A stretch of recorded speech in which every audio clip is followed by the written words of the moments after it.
अफगानिस्तान की हवाओं ने रुख क्या बदला, तिनकों ने भी खुद को तूफान समझ लिया है। दोस्तों, अफगानिस्तान के हालातों के ऊपर इस वक्त की बड़ी खबर आ रही है। कश्मीर इन दिनों बहुत चर्चाओं में है। क्या पाकिस्तान, क्या तुर्की और अब तो अफगानिस्तान के तालिबान भी कश्मीर बोलने के लिए अपना सिर उठा रहे हैं। भारत के लिए खतरे की घंटी बज चुकी है कश्मीर से। दरअसल अल-कायदा के आतंकवादियों ने आज से 2 दिन पहले जो चिट्ठी तालिबानियों को भेजी है, उसमें उन्होंने लिखा था कि जिस गॉड की ग्रेस से हमने अफगानिस्तान को फतह किया है, उसी फतह को हम कश्मीर के अंदर भी दोहराएंगे। तभी से तालिबान का रुख कुछ इस कदर से बदला है कि तालिबान के ऑफिशियल स्पोक्सपर्सन सुहेल शाहीन आज भारत को कह रहे हैं कि भारत का कश्मीर का मामला आपका बायलैटरल और इसी के साथ आपका इंटरनल मैटर जरूर होगा, लेकिन मुस्लिमों के ऊपर अगर कोई अत्याचार होता है तो उस अत्याचार को लेकर हम अपनी आवाज पूरी दुनिया के अंदर उठाएंगे। यानी कि अब तालिबान वाले भी ह्यूमन राइट और मुस्लिमों के मुद्दे पर पूरी दुनिया के अंदर अपनी आवाज रखने के लिए अपनी एक जगह तलाश कर रहे हैं।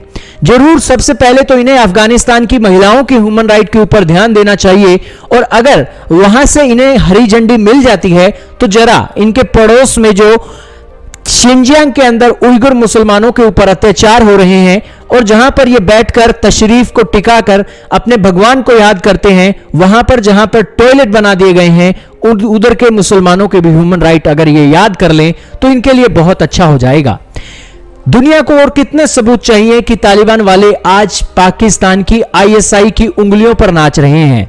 जो स्टेटमेंट तालिबान ने दी है, यह स्टेटमेंट पाकिस्तान भी देता आया है। पाकिस्तान को यह नहीं पता लगा है कि शिनजियांग के अंदर क्या हो रहा है। क्यों नहीं पता लगा है? वो इसलिए नहीं पता लगा है क्योंकि चाइना के टुकड़ों पर आज पाकिस्तान पल रहा है। यही कारण है कि अफगानिस्तान भी अब चाइना के टुकड़ों पर पलना चाहता है, जिस कारण से यह स्टेटमेंट सामने आई है। जरूर अफगानिस्तान ने अभी हाल ही में चाइना के ऊपर एक बहुत बड़ी स्टेटमेंट दी थी।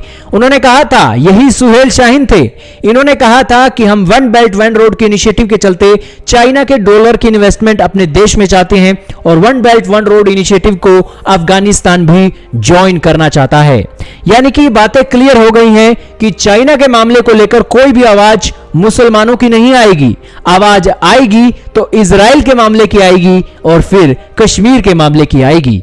आतंकवादियों ने मोर्चा सेट कर दिया है। अब जरूरत है तो भारत की सरकार को जरूरत है कि इन सांपों के सिर हमें किस तरीके से काटने हैं। दरअसल हमें भी अब नॉर्दर्न अलायंस को लेकर मान्यता दे देनी चाहिए और अफगानिस्तान के जो कार्यकारी राष्ट्रपति हैं अमरुल्लाह सालेह, उनको भी एक राष्ट्रपति के तौर पर मान्यता दे देनी चाहिए। तालिबानियों ने अपना रंग पूरी दुनिया को दिखा दिया है और कश्मीर के ऊपर भी उन्होंने पत्ते खोल दिए हैं। अब भारत को देर नहीं करनी चाहिए। हथियारों की खेप तजाकिस्तान के चलते अमरुल्लाह सालेह और पंजशीर घाटी के अंदर देने के लिए, ताकि इन सांपों के सर आसानी से कुचले जाएं। हालांकि हमने आपको शुरू में कहा था कि हवाओं ने अफगानिस्तान के अंदर रुख क्या बदला, तिनके भी खुद को तूफान समझ रहे हैं। तालिबान जो खुद को एक तूफान समझ रहा है, यह कभी अफगानिस्तान का एक तिनका ही था और यह तिनके को याद रखना चाहिए कि अगर कोई तूफान अफगानिस्तान के अंदर खड़ा हो जाता है तो इनकी सच्चाई सामने आ जाएगी और किसी तिनके की तरह अफगानिस्तान की गुफाओं में ये दफन हो जाएंगे।